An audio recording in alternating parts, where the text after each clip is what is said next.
गुरु प्यारी साध संगत जी, राधा स्वामी जी। हजूर जी की पहली यात्रा सुदूर पूर्व 1961। हजूर जी ने 8 मई 1961 को डेरे से चलकर दिल्ली और बंबई होते हुए सुदूर पूर्व की यात्रा पर प्रस्थान किया। श्री रामनाथ मेहता हजूर जी के साथ सेक्रेटरी के रूप में गए। हजूर जी ने Sri Lanka, Saigon, Bangkok, Singapore, Hong Kong, Tokyo तथा जापान के कुछ दूसरे नगरों में सत्संग की अमृत वर्षा की तथा नामदान देकर जीवों का उद्धार किया।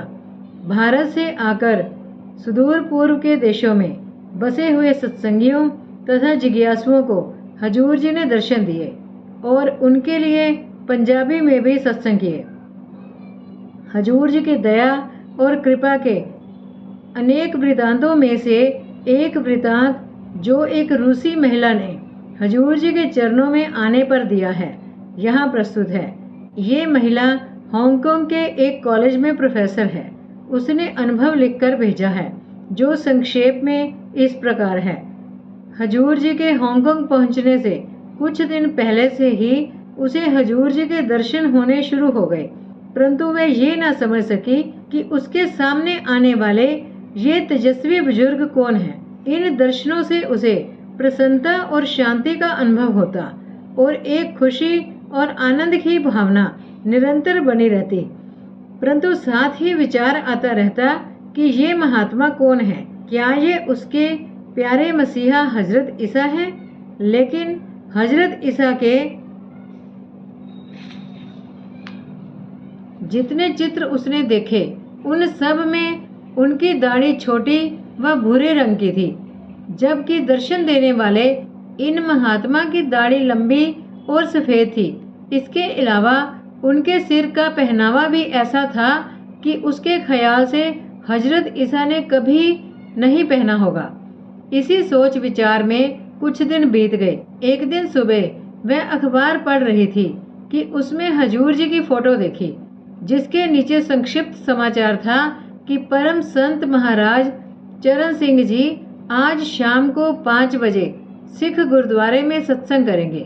फोटो देखते ही वह आश्चर्य और खुशी से भर उठी। ये तो उसी महात्मा की फोटो थी जिसके दर्शन उसे पिछले कुछ दिनों से हो रहे थे। एक अजीब खुशी उसके मन में छा गई। अखबार हाथ में लेकर वह तुरंत उस समाचार पत्र के दफ्तर के लिए चल पड़ी। वहां पूछने पर संपादक ने बताया कि उसे पता नहीं कि वह महात्मा कहाँ ठहरे हुए हैं। वह पूछती पूछती सत्संग के समय गुरुद्वारे में पहुंची। वहां उसने उस स्वरूप को प्रत्यक्ष देखा। आंखों से आंसू बहने लगे और गला रुंध गया। जब महाराज जी से मिली तो भी उसका गला भरा हुआ था।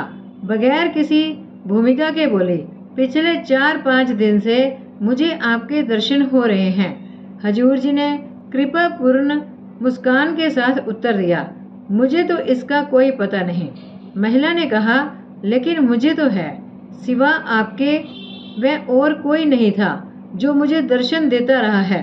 हजूर जी ने उसी प्रकार मुस्कुराते हुए फरमाया, जब आपको मालूम है तो फिर मैं इस बारे में क्या कह सकता हूँ। उसके बाद जितने दिन हजूर हांगकांग में रहे, वह सत्संग में रोज आती रही। पंजाबी भाषा का एक अक्षर भी वह ना समझ पाती थी।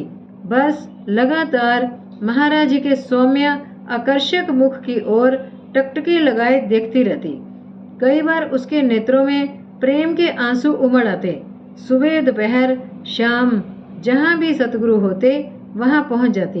ना कभी कोई प्रार्थना करती, ना कोई सवाल। सतगुरु के मोहक मुखड़े को चकोर की भांति निहारती रहती। जब हांगकांग से चलते समय हजूर जी हवाई अड्डे के वेटिंग हॉल में बैठे थे तो वह बोली, बेशक तुम ही मेरे प्यारे ईसा मसीह हो। हजूर जी ने संतों की स्वाभाविक दीनता व नम्रता के साथ उत्तर दिया, मैं तो उनके चरणों की धूलि के समान भी नहीं हूँ।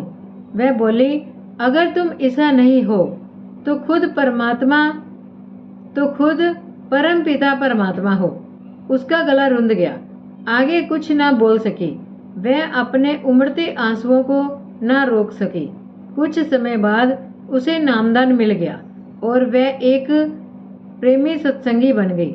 18 जुलाई 1961 को हजूर जी सुदूर पूर्व की यात्रा से सकुशल वापस डेरे तशरीफ लाए और यहाँ फिर पहले जैसी चहल पहल शुरू हो गई।